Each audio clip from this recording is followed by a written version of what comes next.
all the time, and a lot of people have, which is high blood pressure. And how does that go along, just high blood pressure in general, for an overview? Before this whole thing, Chris and I were talking, there was so much stuff I didn't even know that he was telling me he's going to share with you. But how does that also tie into hormone replacement therapy, TRT, and so on? Is there a correlation between those? So let's just jump right into it. And Chris, so what exactly is high blood pressure and what causes it? Yes. So first, let me mention that all of this is all connected, and that's one of the things about hormone replacement therapy. Really being able to do this well is that we have to look at the entire person. We have to look at everything. We can't just compartmentalize and say, "Oh, your numbers here look good. Your numbers here look good. Bye bye. Have a nice day." Because it all matters. This is at the end of the day, it's not about numbers. It's about feeling at your best. It's about getting the most out of life. So this is something that's huge. It's really, really important. So back to the question, what is blood pressure and why is it important? So blood pressure is basically, it comes down to basic plumbing. This is basic plumbing in your body, okay? It's a system of your heart, right? Your heart is the pump, and it doesn't have to be complicated. Your heart is the pump, and then you have your blood vessels that send blood out of your arteries, send blood away from the heart, and then your veins take that blood and bring it back into the heart. Obviously, blood has to go all over your body. Okay, so it's important in any pump. You never want to stress out your pump, right? And anytime the pump has to work too hard, it's overworking. The pressure that the pump has to use to force blood throughout the body starts to go up, and then you're going to overwork your pump. And just like any sort of plumbing situation, if you overwork your pump, it's not a good thing. So we're looking for longevity here. This is a marathon, not a sprint, right? About living at our best. So it's really important to keep this in check. Now we have numbers in order to look at that, and this right here is our system. So it's everybody's heard this before. There's two numbers, 120 over 80 is the number that everybody talks about, right? So that's our systolic number over our diastolic number. Okay. So what do those two numbers mean? Well, basically systolic, and I'm going to use this right here. This is a sponge. This is for the people that still wash their own cars. I have a bunch of these. So our systolic number here, that is the number that accounts for how much pressure, maximum pressure that the heart has when it's doing this, when it's squeezing all of the blood out of the heart, basically. Okay? So diastolic is the minimum pressure when the heart is relaxing, not just relaxing, but filling. Okay, so that's the minimum pressure in between beats. So every time you squeeze, that's a beat, right? And every time you relax, you're filling. The heart's filling back up. Okay, so if you're getting a really strong squeeze, but you're not relaxing enough, and then you squeeze again, and you're not relaxing enough, and you squeeze again, and you're not relaxing it, and you squeeze again, then you're not filling up your whole sponge, right? It takes a really strong squeeze, and then it takes a really nice fill. Okay, the higher the number for your systolic, the harder your squeeze. Okay, you don't want to squeeze too hard, but you want to squeeze just hard enough, right? Now the diastolic number, that's how we're filling. Okay, so you don't want to fill it and just sit there all day. It has to have a certain amount of time, but then you also want to if your diastolic number is too high, that means you're not filling enough. So that's like a kind of an opposite, an inverse number to look at. The higher the number, that means you're not filling. The lower the number, that means you're filling better. Okay. Okay, is there an importance of those numbers between which one is more important? Is it more important when the heart's filling, or is it more important when the heart's pushing? Which number do you worry about more than another number? Both are important. There's really not one that's more important than the other. It's just understanding both of them. Okay. So you got to have a good squeeze on your sponge, and you got to have a good relaxation or filling, effect. So now, I'm sorry. Go ahead. You had a question. No, continue. I like the one with the heart and the kidneys. I didn't even know the heart and the kidneys had to do with anything with blood pressure, but. Yeah, so this is a plumbing system. It can be very, very complicated. There's a lot of things that can happen. So how do we, or how does our body maintain what we call it in science terms, we call it homeostasis, but how do we call it, how do we establish a good balance with our heart and our pressure? So one of the big factors that the body is able to use to control how much pressure, or to control your own blood pressure is your kidneys. Your kidneys are responsible basically for how much water you have in your body or how much fluid you have sitting in your body. If you have too much fluid, then guess what? Fluid goes through the filter and you pee it out. It's out of the body or it's gone, right? And so if you're holding on to water, you need to hold on to more water, because you're not getting enough, then the kidneys block off that filter basically, and then that's extra water that's held in your bloodstream. Okay, so now if you take an enclosed system, you have to understand that the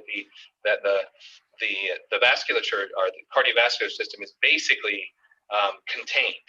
Okay, but if you imagine a plumbing system with rubber hoses that's contained, and let's say you increase the amount of fluid in this contained system by say 20% or 15% or something, and then what's going to happen? All of your rubber tubes, your rubber plumbing is going to expand. It's going to get a little thicker, right? And then your pump, because of this extra pressure that's going on, the pump is going to have to pump harder. This extra fluid going through. So that's why it's so important that we're careful about how we eat. Certain things that we do, like water weight gain, all of those things play into that. Our kidney health. If we're stressing out our kidneys because we're over proteinating and eating way too much protein, and our kidneys can't do their normal job of maintaining this balance right here, then yeah, we're going to have some blood pressure issues, and it's all connected. So all those protein drinks and everything slamming down all that protein can actually cause high blood pressure? Yeah, oh yeah. Anything that stresses out the kidneys, yeah, can I mess didn't up this know whole that. system. That's good Yeah, information, so especially for a lot of guys out there that think throwing down the protein all day is the best thing to go. And maybe that's fine if your body doesn't have a predisposition to high blood pressure. Maybe your body can regulate that. But if you're throwing down the protein all day and you have high blood pressure, maybe that's something that you should just at least consider changing, just to see if you can modify those numbers. well, the thing is, this can happen to young or old predisposition or not. I've seen this a lot. So there is a way to determine the age-old question: how much protein should I be taking in? Everybody always wants to know that. And what do? You go to the gym and you ask the biggest guy at the gym, like, "Hey, how much protein should I be taking in?" 800, And, yeah, 800 grams. yeah, and he'll tell you, well, 2 grams per pound of body weight or 1 gram per pound of body weight. And it's like, okay, well, I'm 450 pounds, and does that mean that I need 900 grams of protein? No, it doesn't.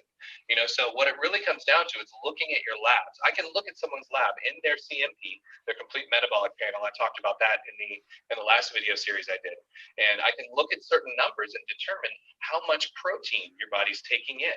Because the excess protein that your anabolic body is not using for rebuilding, guess what? It has to be worked out through the kidneys.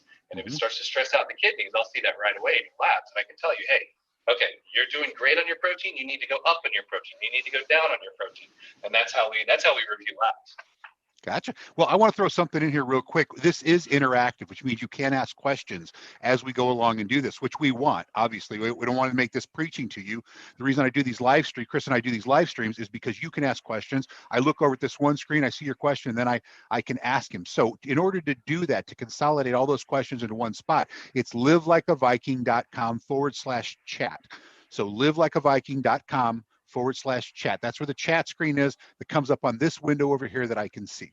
So Chris, let's just keep going while people are logging into there. And what numbers means you've actually crossed over to potentially having high blood pressure? What's that limit where you're like, okay, I don't have high blood pressure, now I do? So it's important to understand blood pressure is a very dynamic thing. Your body is designed to go up and down in your blood pressure. When you're at rest, at nighttime, when you're laying down to sleep, just before you fall asleep, your blood pressure is very low. It's at its calm point. Okay, if you're laying down in bed and the fire department pulls up at your door and they're banging on the door, they're like, open up, and you jump up out of bed, you're frightened, your adrenaline's running. Adrenaline stimulates your blood pressure, and your heart rate, then yeah, your blood pressure is going to go up quick, or it's designed to go up quick. If it doesn't, if your blood pressure doesn't catch up with you and you jump up out of bed, those are the people that fall flat on the floor when they jump out of bed because their blood pressure doesn't catch up. But it is designed to be a very, very dynamic thing. So we usually check our blood pressure when we are at rest. Okay, so that's why the doctor's office in general is one of the worst places to check your blood pressure, because you got the white coat syndrome, and like you're thinking, oh my God, what's the doctor I've had going to find that. this time, and like I've had it. so Yep. yeah, your adrenaline's going to be going and stuff, and so yeah, it's not a good place. So getting a blood pressure machine for yourself to have at home is a really good thing to do, and you can document that and just bring it into your doctor. That's always very helpful. But we were talking about the machines. Sam and I were talking about the machines earlier, and the different types that you can buy from the pharmacy. I have a nice digital machine. I prefer the machines that go around the upper arm, basically. Those are always pretty good ones. The digital ones are fine. The smaller ones that go around your forearm or even the finger and stuff, those are basically garbage. Like, you don't want to. They're not very accurate, but they have some pretty sophisticated ones now. I think Sam, you were saying yours is pretty cool. Yeah, mine's like an AccuCheck or something. It records what previous readings. It also sends them Bluetooth over to your phone, so you can see it on there. And I always get the craziest toys anyway. But if you're going to get a $20 machine, it's probably not going to do too much for you. I mean, it's not that they're cheap, but when you get a good one, you can use it. The whole family can use it, so you can have it there for everybody. It keeps different profiles, so you can check with different profiles. So it is kind of an investment for the family. So just if you're going to do that and have one at home, get a good one, because if you're not getting good readings, you're not doing yourself any favors anyway. Absolutely, your health is important. Absolutely. So. Right. So I see that BP crisis looks like 180 over. That's my next question is, what is that point with which you're like, oh my gosh, I need to get to a doctor because my blood pressure is so high, it's going to start really causing problems. What's that critical zone? Critical zone is BP crisis. So yeah, that's what I have over here. So a systolic, and so this is not just one particular number. A systolic over 180. It doesn't matter what the diastolic is. If your systolic is over 180, then you need to pull the fire alarm, and go get help. If your diastolic, your bottom number, is over 120, pull the fire alarm, go get help. Okay, and that's so when those things happen, that's basically that's the point where either your heart is pumping so hard that you are in danger of basically blowing a gasket. You're in danger of potentially an aneurysm, aneurysm, stroke, intracranial bleeding. Like, there's a lot of things that can happen when your diastolic is that low and you're not filling. There's other options or other problems that can happen. So it's not good. But a good, like the rough number that everybody always throws around is 120 over 80. But like you said, it's a very dynamic thing. So if you're 128 over 76 or 134 or whatever, you ride a little higher. Some people do, and your primary care doctor is really the best person to contact, follow along with that. And they can put you on some blood pressure medications. They're not all bad. Don't run from them. It's more important that this stays stable over time, because the problem with blood pressure comes when you're running your pump too hard, too long. Like that's where the problem comes, especially at rest, when the pump never has a chance to just settle down. You overheat your pump. Everybody knows that. It's not that, running it high every now and then is necessarily bad, but you don't want to run it too hard, too long. So getting on a low dose of some medication is not a bad thing. Okay, and so let's move into, I've got some questions coming in here. Like, we've got stuff about lisinopril. Is 40 milligrams of lisinopril an ideal agent while on TRT?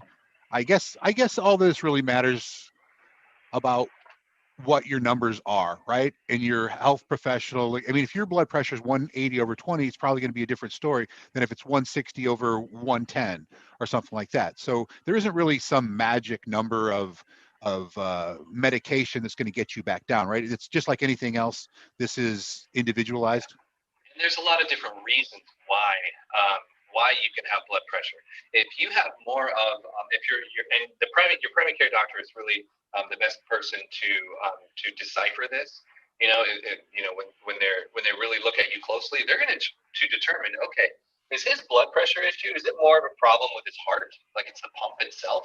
Like maybe this is very common, maybe the coronary arteries. Okay, so when we hear like triple bypass, double bypass, quadruple bypass, when we hear stuff like that, so the little arteries that are going through and supplying the heart muscle itself, when they have a problem, maybe that's an issue. So it's a heart issue. Maybe it's a matter of the heart timing. Okay, so the timing itself of the heart, that's a different medication.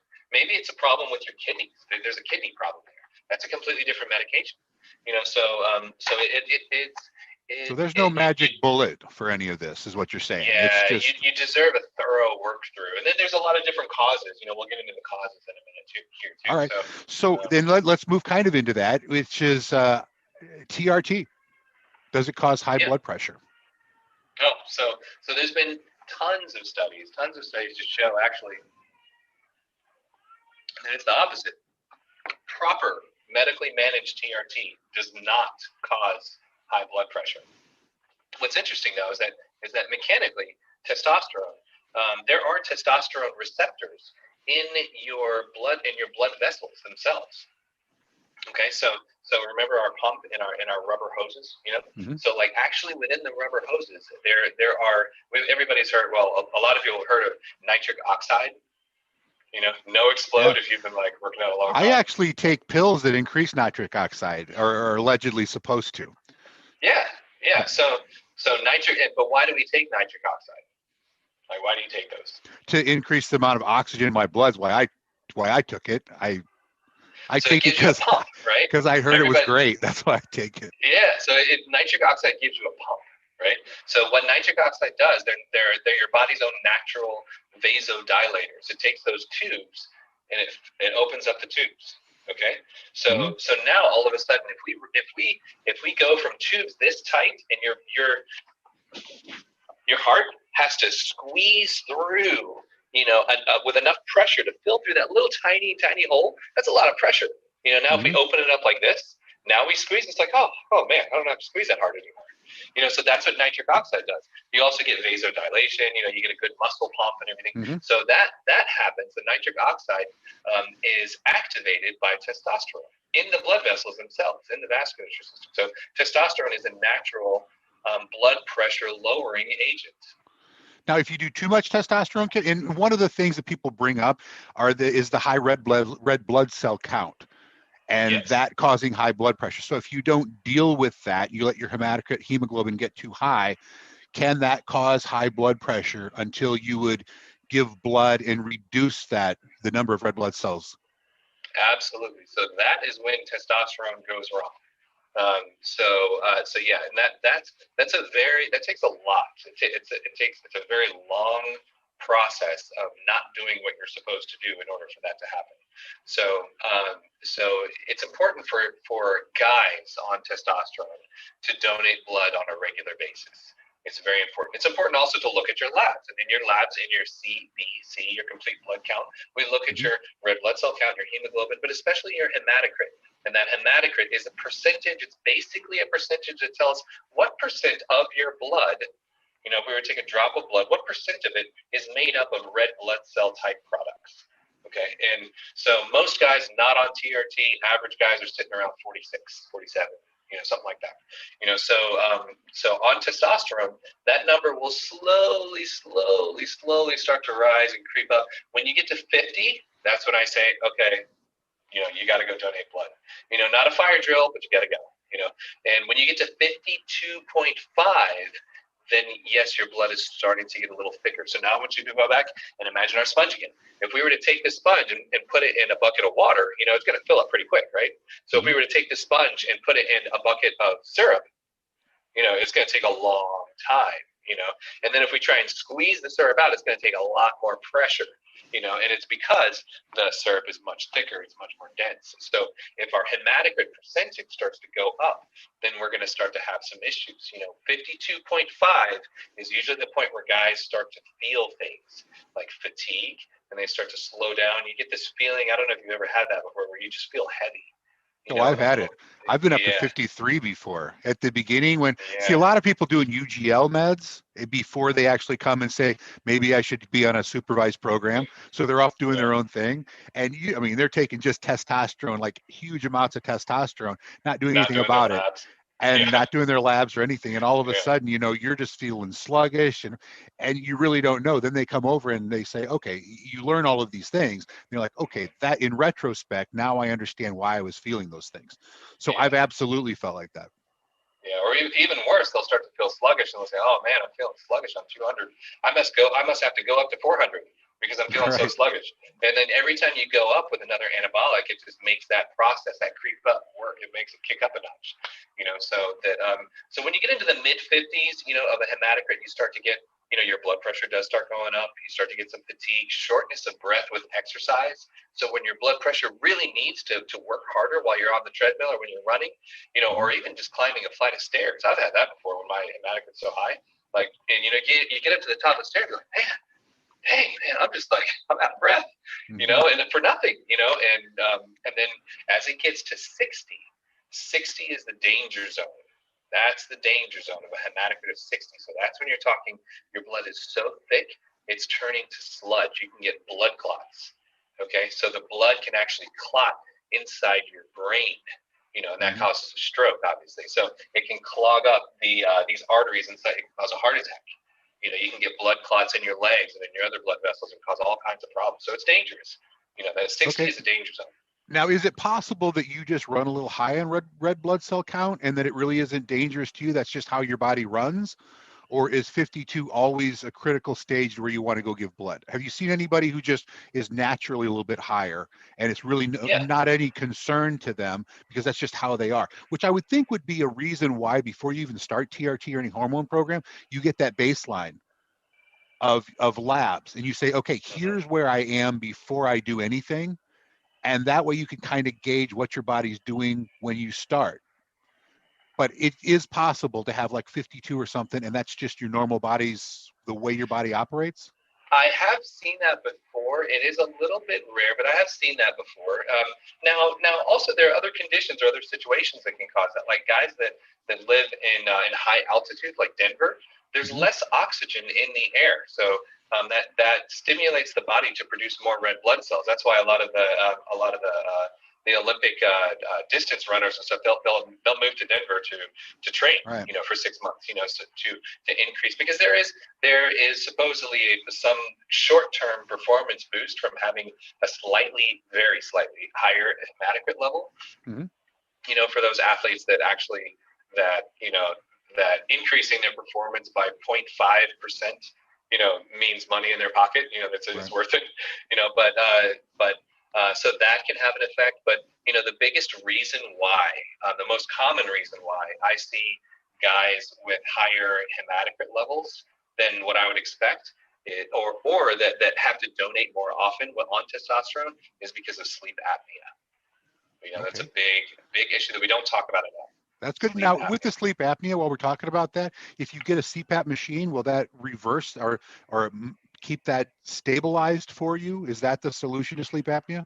It does, yeah. If you get the machine, I've had sleep apnea. I had it for a number of years, and I was on the machine. And once I had it working well, as long as you're getting oxygen, then the problem's fixed. Your body doesn't really care. So until I had the surgery to fix everything, and um, and then it's fine. But so yeah, whatever method you're using to control or manage your sleep apnea, as long as it's working well for you, and some guys will have the machine on for 45 minutes and throw it off. It doesn't really work that Mm-hmm. way. But managing sleep apnea will fix it. Yeah. Okay. And here's a question from Robert. He says, isn't hematocrit transient? So as long as you stay hydrated well, the hematocrit level wouldn't be a big issue with most. Also says, would you argue that just elevated hematocrit is not the main red flag as long as platelet level isn't elevated? Okay. So good question. The so let me go backwards. The platelet level is completely is the platelet level is going to be independent from your red blood cell hemoglobin hematocrit. issue. That's a much bigger concern. So Okay. the platelets do a completely different job, and they have a completely different size. They are tiny. They're really tiny in comparison to the size of a red blood cell. So platelets would have a long way to go in order to thicken your blood. And when it comes to your hematocrit levels, hydration does play a part in that. Like if I were to super dehydrate, it can fluctuate my levels plus or minus a bit, if I come into my labs dehydrated. So it's always important to come into your labs hydrated, but still the overall mechanism is what we're after here, which is testosterone therapy will increase your red blood cell production, period. And if we all understand that and we do what we're supposed to do on a regular basis, it's not going to hurt us, but it will definitely keep us out of trouble.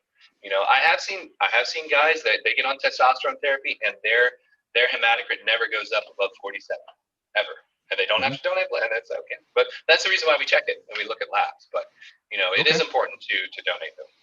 Okay, so we have another, and this feeds into a great question here, which is how do I get a therapeutic phlebotomy? Because I don't think the Red Cross takes drug users. I suppose you could put that into TRT users. And the answer with us is you have to get a therapeutic script. So Yes. if you go to the Red Cross and you say I'm on TRT, they're going to be like, oh, okay, well, sorry, we can't help you. And what I was told, whether it's true or not, is that the solution that's in the bag to keep the blood good doesn't work when you have too many red blood cells. It can't process all the red blood cells. So that's why the Red Cross said they just had to throw my blood away, and I had to get a therapeutic phlebotomy. So basically you come to Viking Alternative and you get yourself a therapeutic phlebotomy script. And just go ahead, Chris, tell them what about. Yeah, the script is basically a piece of paper signed by a medical professional that says, take this person's blood. They're not going to put it in the donation pool, for Red Cross, but they will draw the blood off of you, which is what's important. And it's just a piece of paper, defining that from a medical perspective. And then we put conditions on there, like, usually what I'll put just generically is I'll set it up so you can do it once a month if you like, and with certain parameters. Don't take the blood if the hemoglobin or hematocrit's too low, obviously, but yeah, Okay. so that's what it's for. And now Shap 33 comes in and says he has O blood type, and he was told he can donate more red blood cells. So should he do that, or should he donate whole blood only? Isn't there a process where they can take out the red blood cells or something? Is that double red or whatever it's called? I don't know what it's called. Yeah, but is that a good process? They do what's called a double red. So a standard blood donation is 500 milliliters, of blood, roughly. So they can do a double red where they take basically double the amount, but they take your plasma out of the blood and replace it back into your system. So it's pretty cool. Yeah, it's a nice thing to do. But also the problem with that too is that they will not let you do that for a given amount of time, much longer amount of time. So usually with a standard blood donation, I think it's every 2 months. And I think if you do a double red, I think it's like, I don't know exactly, but it's longer than 2 months that they won't let you come back and do it again. But what you never want to do if you're on testosterone, what you never want to do is donate platelets, just platelets. So because that's essentially concentrating your blood. That makes sense. Okay, so another question. Right, another question comes in is it, if you have high blood pressure, you do something about it, is there going to be permanent damage to your circulatory system, or is your body resilient enough to bounce back? Good question. Are you causing permanent damage, or once you do it, does your body repair itself and now everything works right? That's a good question. It really depends on how long you went, how high your blood pressure is, what you're doing, and how healthy you are, and what part of the body could be potentially damaged. It's like, taking your car and revving your car up to 7,500 RPMs. Right. If you do that, every single time you go to the grocery store, then yeah, you might damage something. But if you do it a couple times, you do it in the garage to scare the wife or something, then doing that every now and then is okay. Okay. But it's kind of like that. There's a lot of conditions that go into that. But everything that we can do, and we're going to go into some natural treatments or natural things that you can do to help to improve your blood pressure. Then the body and your organs are incredibly resilient. but the sooner you get a hold of things and take care of it, the better. Okay. And then what are some of the other medications that are going to increase your blood pressure that people like at Viking? We have phentermine, we have, Deca, we have Anavar, we have a number of different things. Of the medications that we would do or people in hormone replacement therapy would do, what are some of the things that would raise your blood pressure? Like probably an ECA stack would, I'm assuming phentermine would. So what are some of those things that if you have high blood pressure, you might not want to try these other solutions? So I'm going to put that into categories. Okay, so when it comes to anabolics, and the three main anabolics that we work with, testosterone, Anavar, Nandrolone, Decadine. Anything anabolic is going to increase your red blood cell count. Okay, so that's something to think about. Okay, so that could work that up. So anything that's going to increase your red blood cell count, you just have to get in your head or get in your mind, okay, I just need to keep an eye on my red blood cell count and my hemoglobin hematocrit. As long as I'm donating on time and keeping that in check, you're good. You have nothing to worry about, from that standpoint. So that's that. Stimulants. So this goes under medication side effects, medication sides.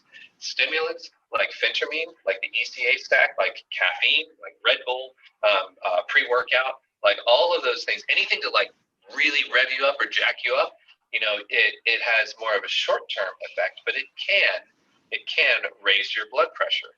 So if you're sensitive to those things, then it's a problem.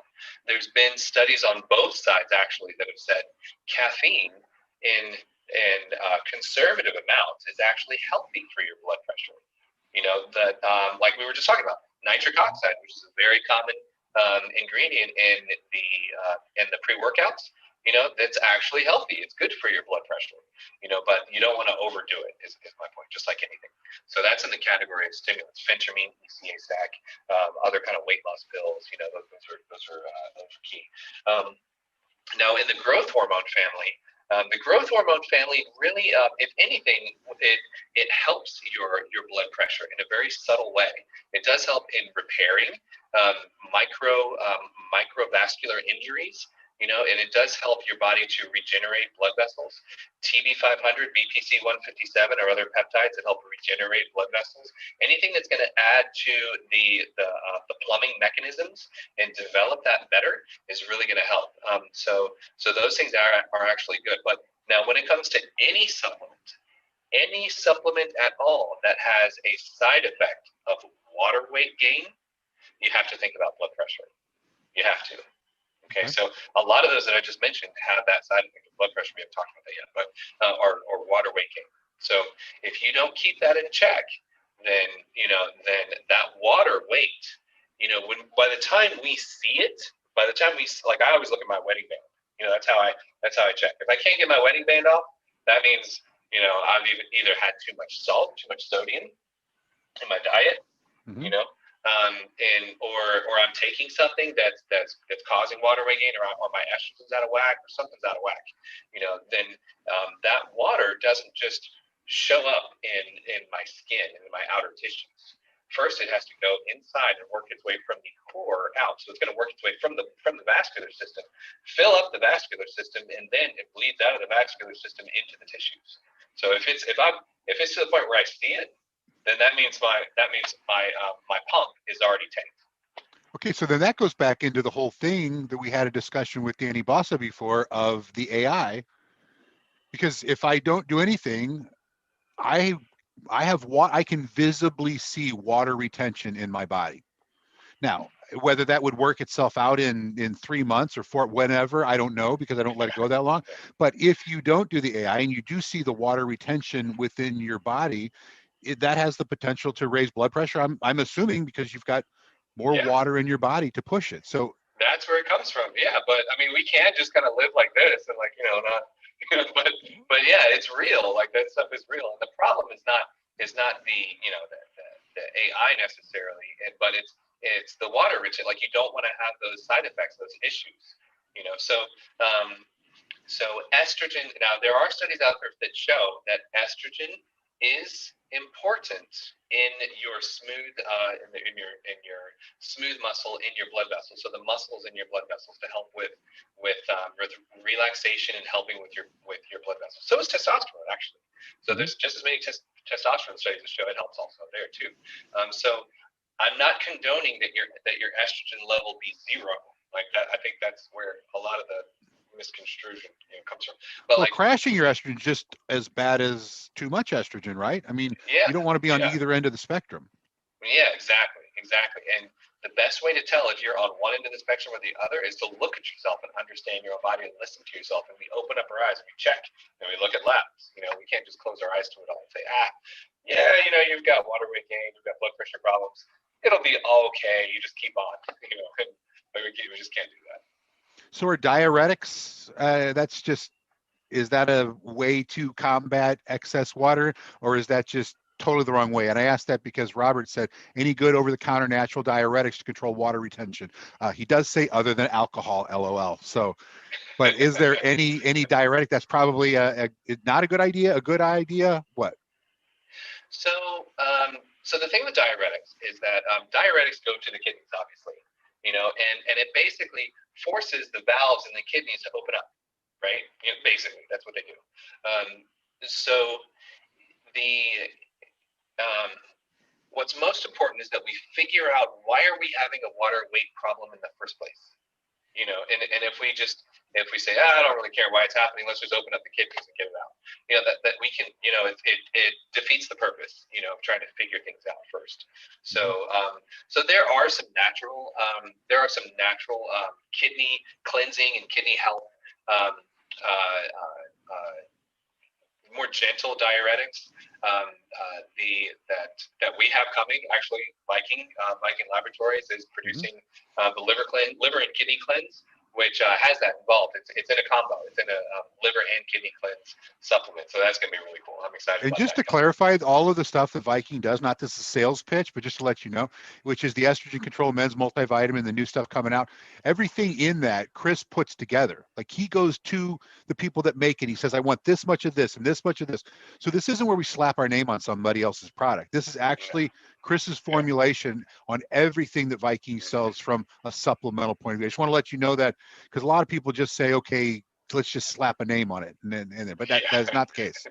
Yeah. Good. No, Okay. So last question that I have, really, we can go into whatever you want beyond that, but what are some lifestyle choices that you can do to reduce the potential of getting high blood pressure? Is there anything we can do, a way to live our life that decreases, not guarantees, because nothing's a guarantee, but they can decrease the probability maybe that we're going to get high blood pressure? Yeah. So good question. First, I'm going to go into like causes real quick, and then this will tie into lifestyle changes and stuff. So genetics, yes, there's a genetic aspect to it. Sometimes it just happens. Weight. So the purpose of the heart is to pump blood and fluid throughout the entire body. If your body is all of a sudden twice as big as it was before, then your heart has twice as much work to do. Right. So maintaining your weight, maintaining a healthy weight is really important. Okay. One thing on weight before we move, but beyond that, what I have also heard is that weight is weight to your body. So whether you get beefed up to 280 pounds of muscle or you're 280 pounds of fat, I understand that one is healthier than the other probably, but the bottom line is your body still has to push blood through 280 pounds. So if you get super huge, some people think automatically, oh, that guy's just healthy. But your body's still having to push blood to all of that weight, regardless of whether it's muscle or fat, correct? Yeah, and your heart is designed for a relative body size, for your own size. Like you, Sam, you're just people don't, they might not know this, but you're just naturally a large person. You just are. So like all your organs are just naturally built that way. And I'm what 5'10", 92 pounds, 193 pounds, and I'm naturally, this is actually big for me. Like I'm naturally a very small person. Like when I was 28 years old, I weighed like 135 pounds.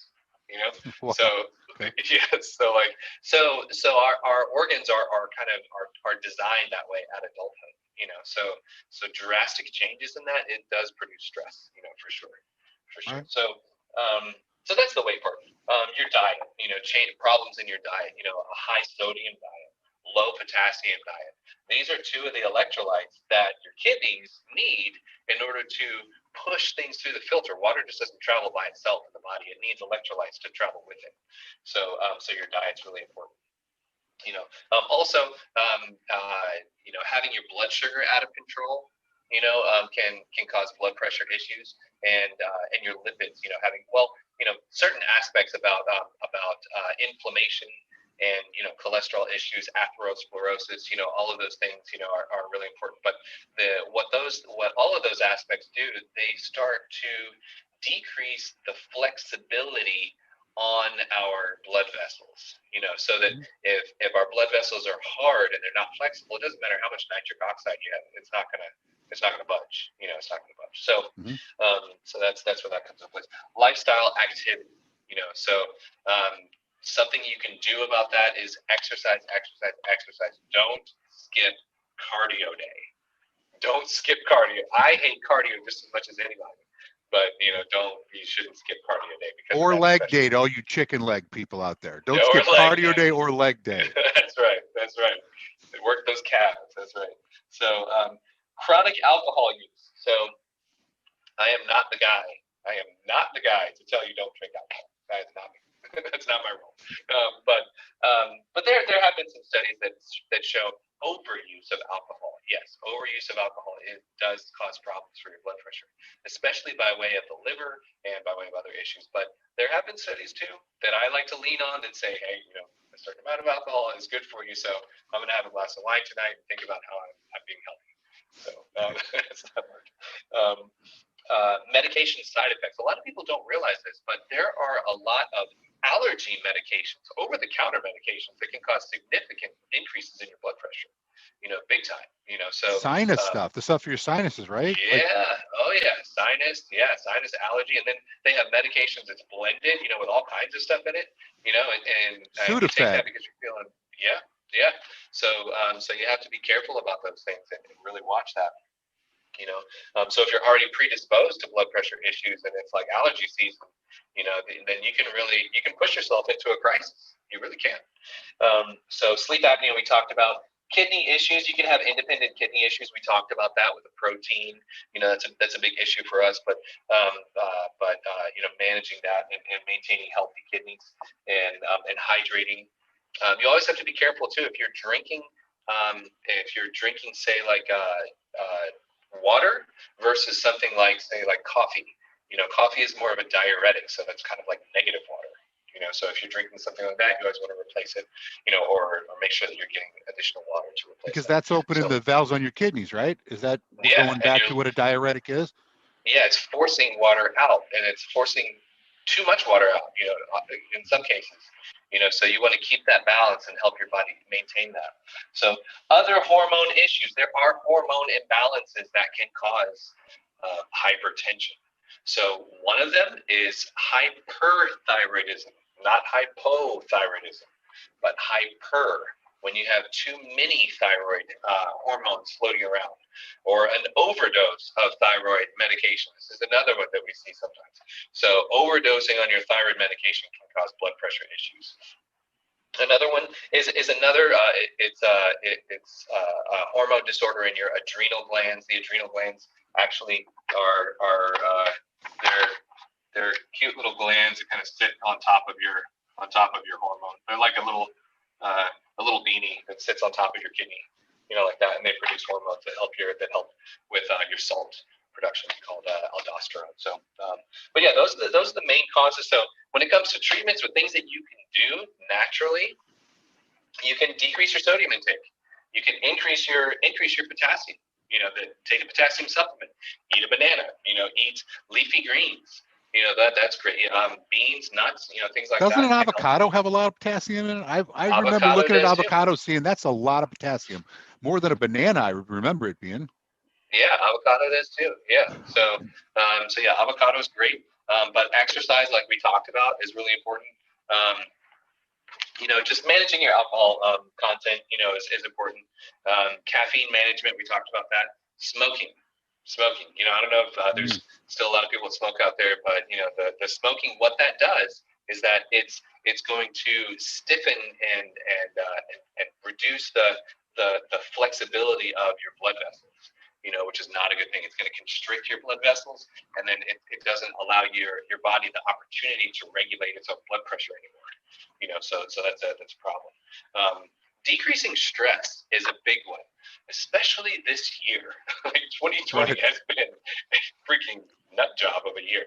So, so taking time out to manage our stress is so key. Stress is very closely related to cortisol. Cortisol is a steroid hormone. It's in the same family as testosterone, estrogen, progesterone, DHT. It's in the melatonin, which helps you sleep. Like, they're all related. All this stuff is related. So if your boss is killing you at work or whatever, and you can't deal with it, taking 5 minutes, before you go into work, and just listening to some music in the car or something, and breathing, some deep breathing exercises, doing that multiple times throughout the day can actually help with your hormone balance, and help with your blood pressure. All of these things go together. They all go together. So yeah, that's now other things, other supplements that are on board, magnesium and garlic. Those are two that I want to mention. Magnesium and garlic extract. Those are two really good supplements that are important for your blood pressure to help lower that. Those are two components that are actually in the men's multivitamin. So the Viking men's multivitamin, that's important. So Okay, good. So yeah. So let's just do a few questions that they have here, just so we do that whole interactive thing. First of all, I want to say that just take high blood pressure seriously, because they call it the silent killer for a reason. And that's that you might not even know that you have it if you don't get it checked. And quite honestly, as men, we're notorious for not going to the doctor unless we're on, at death's door. So some people haven't been to the doctor for years and would never even know. And this could be going on without them actually knowing about it. I mean, some of the things I've heard, people's blood vessels in their eyes start popping, and I mean, blood pressure at that point, headaches, and what they go to the doctor, and it's just crazy out of control. So first of all, make sure that you're getting regular checkups, especially if you get into the 40, 45-year-old category. I would do that. And then second of all, take it seriously. Just get a machine for $100 or whatever, and just check your blood pressure, like maybe once a week, just to see how it is. So and check it at different times during the day. Yeah, right. Check at different times. Okay. So here, let me ask you something. Can donating blood cause low iron? Let's just answer some questions that they've thrown in here. Yeah. So for guys, donating blood on a regular basis is important. So the testosterone is going to ramp up your red blood cell production. Okay. And your red blood cell production is like a factory, like an assembly line. Okay, so we're looking at the end of the assembly line, and at the end of the assembly line, it's like, oh man, we've got a lot of red blood cells. Holy cow! Okay, iron is one of the components, one of the raw materials at the very front of the line of the assembly line to make, but where the rubber meets the road is how much is the assembly line making, total, and if we're making too much, then we're making too much. Period. So if we start donating blood too often, faster than we're producing, red blood cells, then yes, that's a problem. It can cause anemia, which is not enough red blood cells. So focusing on one of the raw materials of red blood cells, it's important if you have a problem, and the type of problem where you're not producing enough. If you're not producing enough, that's when we need to stop and say, okay, hold on, guys, let's look at the whole assembly line and figure out where the problem is in here, because we're not making enough. That's when iron is of more importance, so greater. But giving blood doesn't just automatically mean that you have low iron. Is that correct? No, you'd have to be losing more blood than you are building. And then the issue with testosterone therapy is that you build more, So. Gotcha. Okay, good. So so let's see. Can fatty liver cause the high blood pressure, and can it affect the ability to lose weight? Is another question. So does the liver have any function in this, in the scheme of things? So the liver has less function than the kidneys do. It has less of a direct function in your blood pressure. So fatty liver by itself will not directly um, cause blood pressure. But the problem is much bigger than that. So your liver, it has a lot of really important roles. One of the important roles in your liver function is basically your liver's grand central station for what your body decides to do with fat, what it wants to do. Okay, so it determines whether fat's going to be stubborn fat or not stubborn fat. That happens in the liver. So all of that fat that the liver's deciding, it has to go through your bloodstream. Okay, it has to go through. Those are in part, a lot of those are your cholesterol numbers. A lot of that fat is just kind of set on the side inside the liver, as it's trying to determine what to do with it. So when you look at the liver, you actually see giant pockets of fat on it or inside it. So I mean, you can visually see it. There's some of them are like that big. Like you can really see big clumps of fat right inside there. So so if your body happens to have way more fat floating around, just hanging out, floating around, then yeah, that's going to be a problem for your blood pressure because it's because that builds up in your arteries. That can cause atherosclerosis. It can be associated with inflammation. It can cause other problems and stuff like that. So and it's just generally speaking not good for you globally. Does it directly, specifically cause blood pressure issues? Not directly, but it doesn't help. Okay. And then one last question before we stop, because we're almost at an hour again. It's crazy how fast these things go. So can inflammation, I think you touched on this, can inflammation in the body increase your blood pressure? Absolutely. So, but what's interesting too is that inflammation is a process of sending, water along immune channels, usually to various parts of the body. So global inflammation, so like an inflammatory process everywhere, is going to whenever there's inflammation, this system here, the kidneys get a signal. Basically, the kidneys will get a signal saying, "Hey, our body needs more water. It needs to hold on to more water because we need to send more water out to the wrist that's broken or something, or we need to send it out here, or we need to send it everywhere because for whatever reason, we think that the whole body is inflamed right now. So we have to. So with issues like that, yes, that's going to increase the amount of volume in our volume in our tank. It's going to increase the amount of volume in our enclosed plumbing. And not only that inflammation can also be associated with constricting blood vessels and stuff like that too. Which isn't good. So, not to mention, inflammation can be harmful on the blood vessels themselves. All right, that sounds great. So I guess with that, we just kind of wrap it up. And first of all, I want to say thank you, Chris. Now, what I like doing, I like these interactive sessions, right? You like them too. Oh, so yeah. We choose a topic and we go on it. And then like on Thursdays, I think it's good to do. And so we'll just keep going, which means you can come to the Facebook page, to the YouTube channel, and you can kind of say, this is what I'd like to see. Or why don't you tell them about your channel if they really want to geek out on something? Where do they go to see you? Yeah, you go to Real Science with Chris Neal. So that's my channel. That's where I put up videos and I really just go into the science and really geek out to the nth degree on stuff and various aspects of health, fitness, and like last week I did one on labs. How do we look at labs? What lab should I get if I'm having this problem or that problem? Because that's very important very important aspect to look at too. So yeah, Real Science with Chris Neal. Check it out. Great. And then, lastly, I just want to thank everybody for coming here. Again, join us on social media. That's the easiest way to get information on what's coming up and to drop us a line and say, here's what I think that you guys may want, a topic you might want to cover. And that's Viking Alternative Medicine on Facebook. Also, we have Instagram, Viking Lives Matter, a number of different channels, but I highly encourage you to join us on one of those. So anything we come out with, you'll get instant notification of. But anyway, thank you, Chris. Another great session.